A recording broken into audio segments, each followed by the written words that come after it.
Bonjour à tous. Dans cette vidéo, nous allons voir comment gérer le blocage d'utilisateurs avec Laravel. Toujours dans des applications dites sociales, l'action de blocage est une action très courante et elle peut être utile pour permettre à un utilisateur de s'autoprotéger face à un autre utilisateur indésirable à son égard. Donner ce pouvoir de blocage vous évite de gérer les conflits internes entre les utilisateurs. Une fois bloqués, rien n'est visible entre eux et vos utilisateurs continuent leur vie dans votre application en toute simplicité. Pour pouvoir suivre ce tutoriel, au niveau des prérequis, donc une installation de Laravel en version 9 qui n'est pas encore compatible avec la version 10, une base de données, configurer votre fichier d'environnement pour connecter l'application à la base de données. Nous allons faire ça tout de suite. Donc moi, ma base de données s'appelle Larablock. Et ensuite, on va pouvoir commencer l'installation en ouvrant un terminal,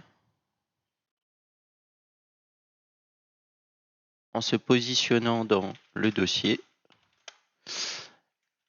Et là, nous allons taper Composer, Require, CJMailor, Block Add. On patiente, on laisse l'installation se faire.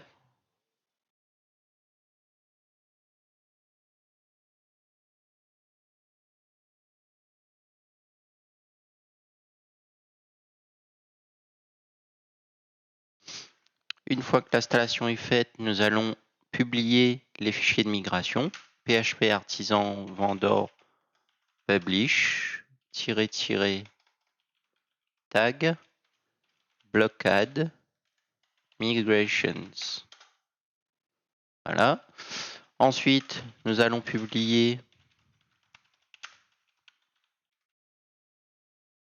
blockade-config, le fichier de config. Et enfin, nous allons créer toutes les bases de données via PHP artisan migrate. Voilà, maintenant on est en mesure de commencer la configuration. Donc pour cela, nous allons ouvrir app, modèle, user. Nous allons importer la classe canBlock, blockade, concerns, canBlock. On n'oublie pas de faire use canBlock. Oups.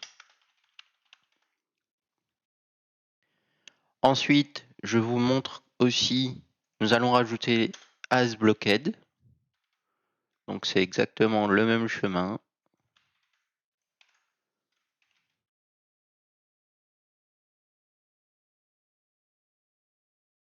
Et on fait use as blocked.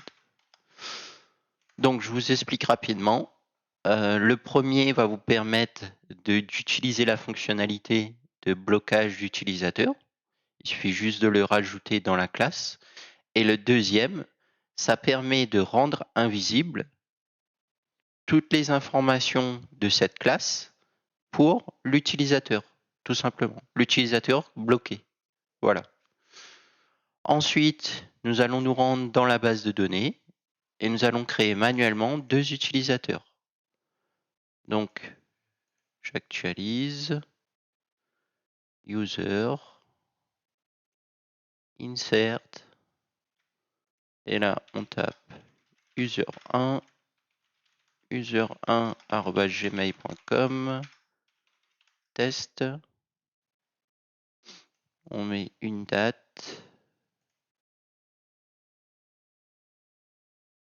voilà, on rajoute le deuxième, user2,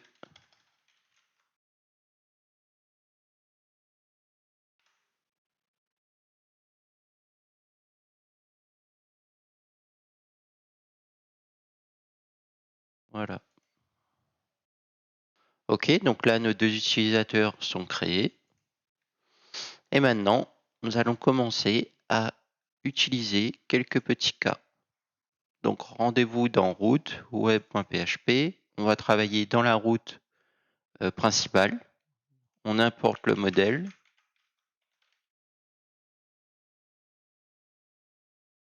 Voilà. Ensuite, nous allons chercher l'utilisateur 1, l'utilisateur 2,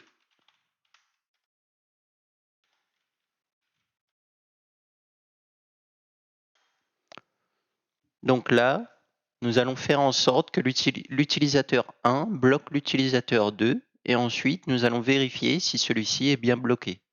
Donc, on crée une variable qui s'appelle blockUser et là on dit que l'utilisateur 1 bloque l'utilisateur 2. On va vérifier si l'utilisateur est bien bloqué avec isBlocking. Ensuite, on fait dump block user check block user 1 et on commente ça parce que sinon la vue va être envoyée. Voilà. Donc là, les deux renvoient true. C'est normal parce que le premier, on a bien bloqué l'utilisateur et le deuxième, on demande est-ce que pour l'utilisateur 1, l'utilisateur 2 est bien bloqué. Donc jusque-là, pas de souci. On peut ensuite aller vérifier dans bloc. Et là, on voit bien qu'il y a une nouvelle donnée qui est arrivée.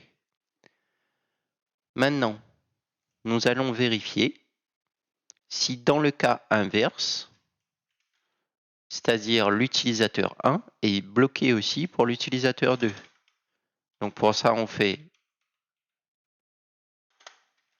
check block user 2 égale user 2 is blocking.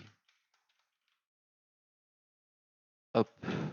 Et on fait dump check block user 2.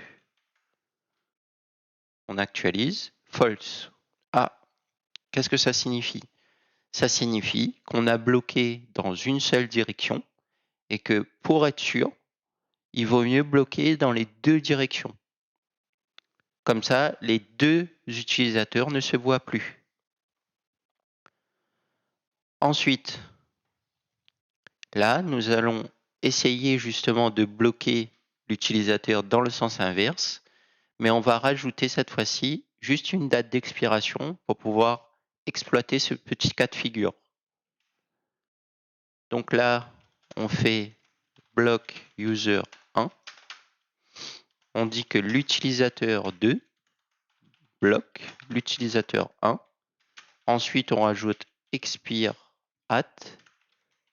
On fait now et on ajoute 2 jours à la date actuelle. Et on fait dump block user 1. On actualise. Voilà. Et là, maintenant, on peut commenter, par exemple. Et on réactualise normalement. Ça va fonctionner. On vérifie juste ici. Voilà.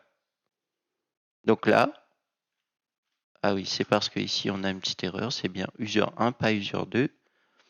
Donc là, on a bien une nouvelle entrée. Et là, on voit bien que l'utilisateur 2 a bloqué l'utilisateur 1 avec une date d'expiration à 2 jours. Là, on est le 2. Dans 2 jours, on est le 4. Donc, ça correspond bien. On réactualise ici. Normalement, c'est true. Voilà. Maintenant, sachez aussi que vous pouvez annuler manuellement le blocage d'un utilisateur à condition que la date d'expiration est égale ou supérieure à la date du jour via la commande. Je vous montre quand même la commande. PHP artisan unblock expired. Oups, c'est unblock expired. Voilà. Donc là, il nous dit qu'il n'y a pas d'utilisateur expiré à débloquer. Maintenant, on va juste modifier la date. Donc là, je vais faire une manipulation, c'est juste pour les tests, mais normalement, vous n'avez pas à toucher ça et vous n'avez pas à modifier manuellement ici les informations. Tout se fait au niveau de la base de données. Donc là, je ne sais pas pourquoi il n'a pas rajouté dans la structure un ID, mais moi, c'est ce que je veux. Donc, on met au début de la table, on rajoute ID qui sera auto-incrémenté et on sauvegarde. Voilà. Donc là, maintenant, on voit bien qu'il y a un ID et moi, je peux modifier ma donnée. Donc là, pour le test, je vais mettre à la date d'aujourd'hui et je vais relancer la commande. Ah, là, on voit bien que l'information a changé. Et on va vérifier dans la base de données. Voilà. Donc là, maintenant, si ici, on revérifie, on voit bien que c'est à false. Donc, sachez que vous pouvez automatiser cette action de débloquer les utilisateurs expirés. Vous devez le faire via les commandes artisans, etc. Donc, je vous laisse quand même aller regarder le repository pour approfondir l'utilisation du package. Donc, félicitations. Vous êtes maintenant capable de gérer le blocage d'utilisateurs dans vos applications Laravel. Ce package est assez simple à mettre en place et à utiliser. Et pour le coup, si vous combinez ce package au package Laravel Acquaintance, vous êtes sûr d'avoir des fonctionnalités de type social quasi complètes dans vos applications. On remercie CJ Milor pour ce package. Et moi, je vous remercie pour votre attention et je vous dis à bientôt dans une prochaine vidéo.